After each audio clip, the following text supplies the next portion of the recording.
Hello, today we will talk about how the good company can improve their product and fix all the issues it has at the launch.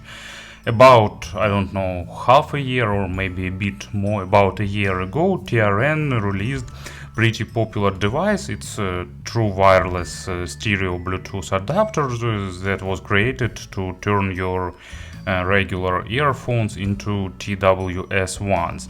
It gathered a lot of attention, but it has some small issues and a lot of bugs, like inconvenient charge and so on and so forth. Later, FIO released improved version based on the same design, but now TRN decided to release a really upgraded version of this model. They named that BT20S Pro, and during this review I will show you how they improve almost every aspect of this gadget.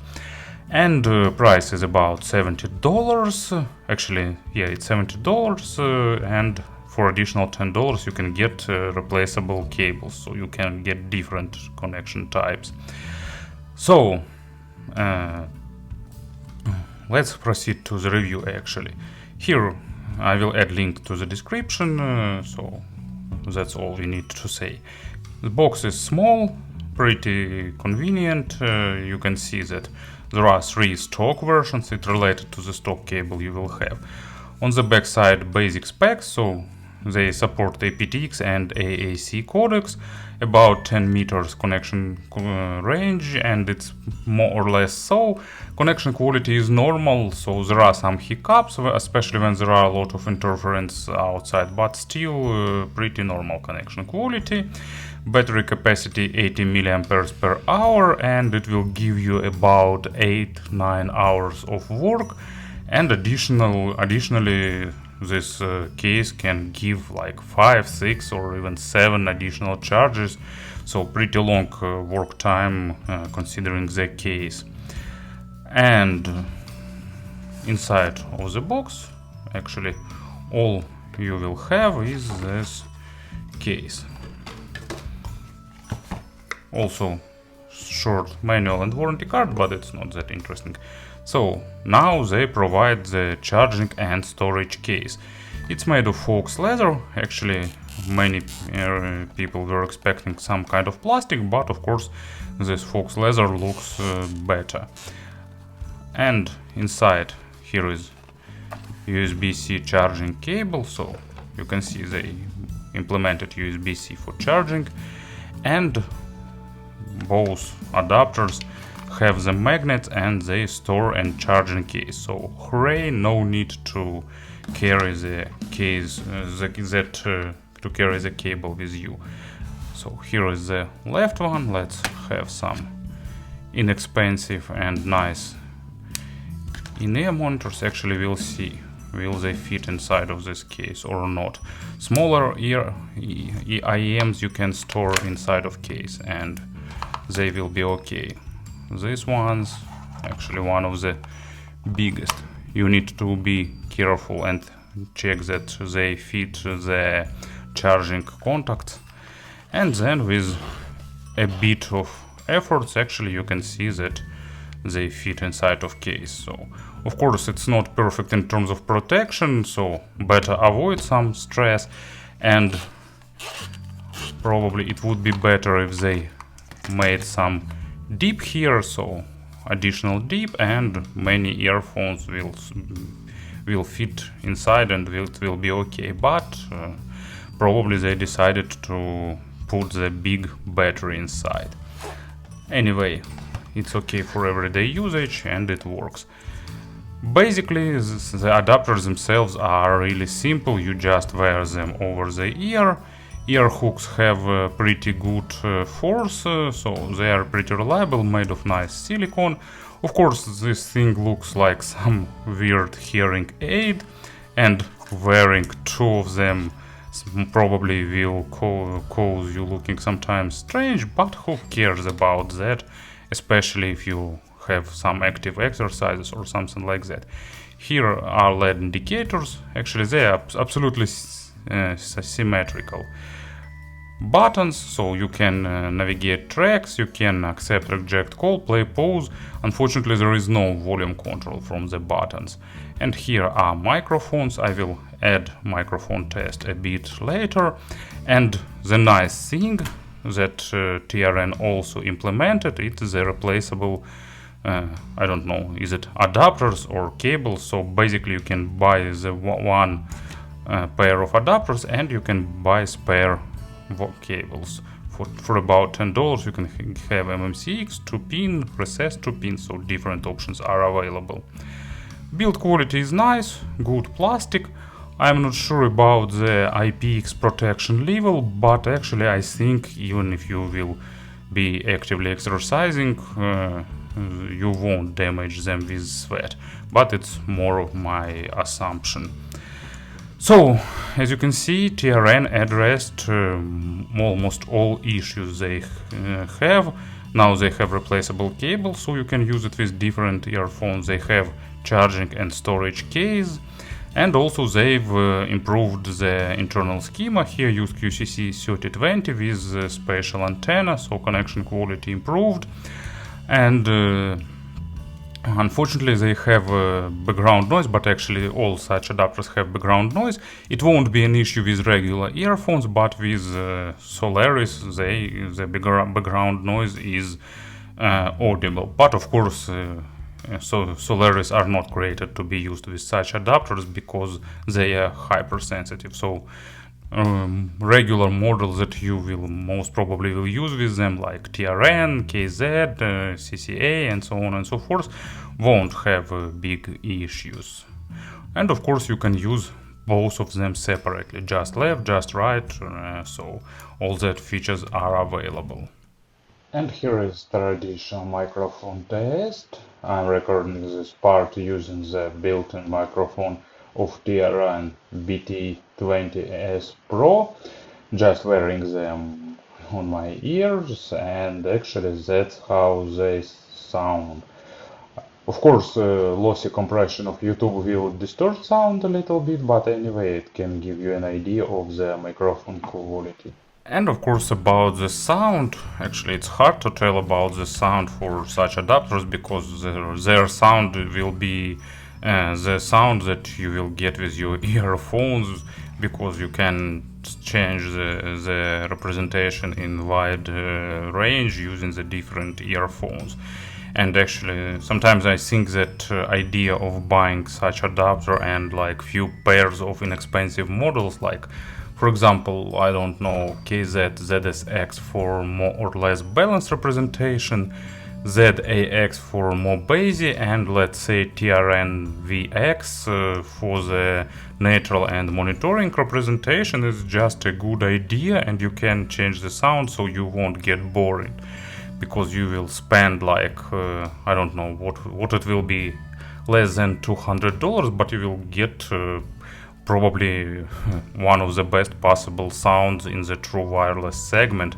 And actually with Solaris it's probably the best true wireless sound I've tested, or at least one of the best, because it's not Momentum. They have different representations, but Momentum is also pretty good, but a bit later about that.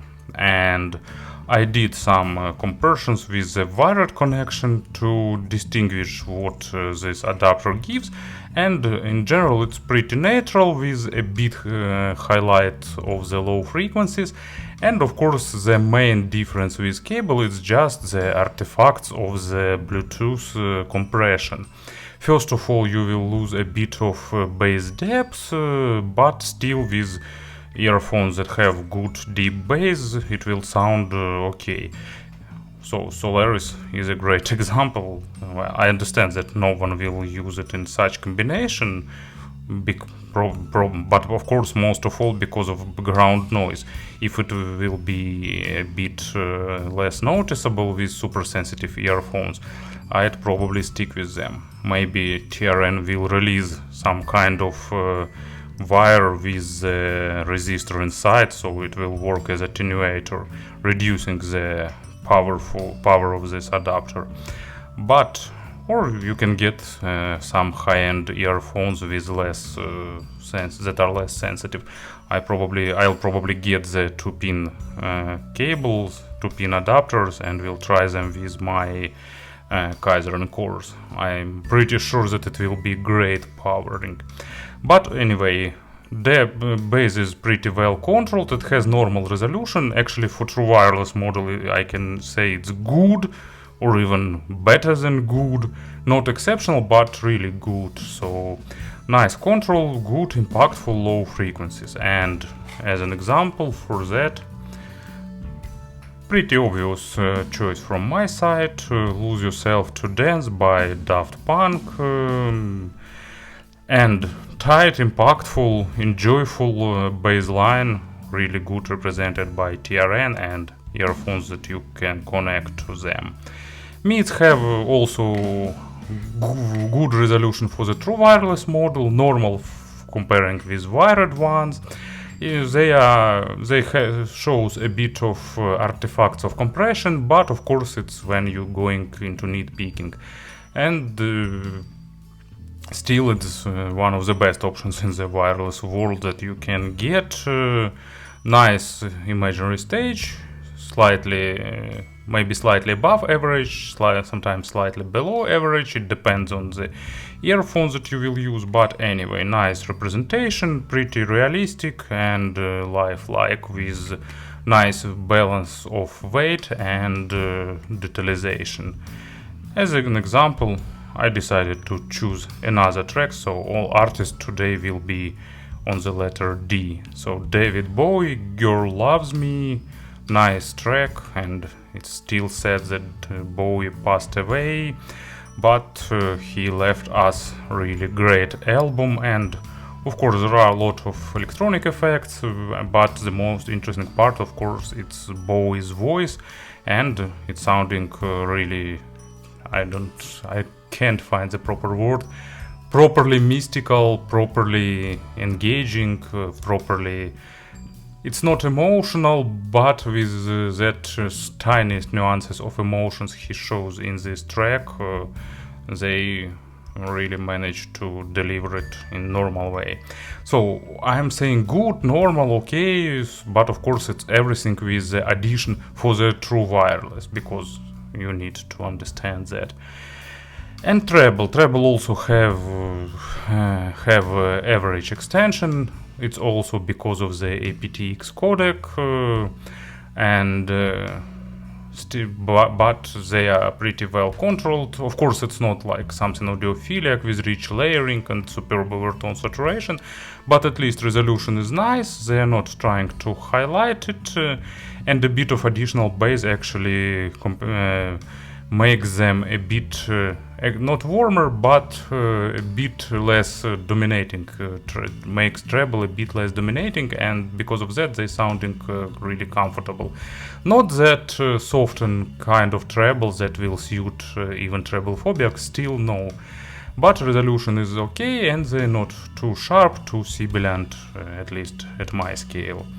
And as an example, third artist on the letter D, David Gilmour, About Lies Waiting, and great piece with excellent keyboard intro that's sounding pretty realistic thanks to this true wireless adapter. So to summarize the sound part, almost natural with a slight hint of added low frequencies, but not too much. Really good performance, but of course with sacrifices that required by the lossy wireless compression. Speaking about the compressions, probably you know it really depends on the earphones, but in such configuration with Solaris, actually its level preset is pretty close to the best models. For me it's even better than, I don't know, Mi-4 07, more engaging, a bit more emotional, even more emotional than Noble Falcon. It's somewhere close to the Sennheiser Momentum, but of course it's much more pricey, at least in this combination, but I think it's possible to find the proper to find the proper earphones that will give you a good sound for a much more affordable price. So with this review I will probably summarize this this wireless and true wireless part of my review series. As you can see, I made 4 of them and 4 different devices: affordable Bluetooth cable, more expensive neckband adapter, true wireless model by the market leader Sennheiser, and pretty humbly priced true wireless adapters by TRN. So 4 different types of devices, they all have different pros and cons, and I really like that nowadays the industry gives so many options that everyone can find something suitable. Thank you for listening, thank you for your attention, and have a nice day.